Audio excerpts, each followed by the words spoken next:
Ever watched a car assembly line robot place a windshield with millimeter precision? And wondered how it moves so smoothly in a straight line? That's a linear actuator at work. And if you can't explain exactly how it does that, you might be missing critical knowledge that could make or break your next project. Here's the thing. Understanding linear actuators isn't just textbook theory.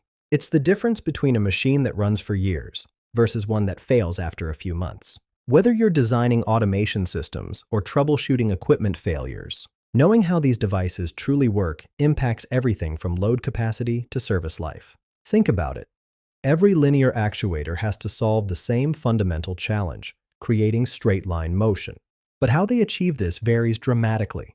Electric actuators use lead screws to convert motor rotation into linear movement. That lead screw isn't just a simple threaded rod. It's a precisely engineered component where thread pitch, material selection, and manufacturing tolerances determine whether your actuator can handle 10 pounds or 10,000. Then there's the gearbox, reducing motor speed while multiplying torque. Choose the wrong gear ratio, and you'll either move too slowly for your application or lack the force to move your load at all. And those limit switches? They're not just safety features.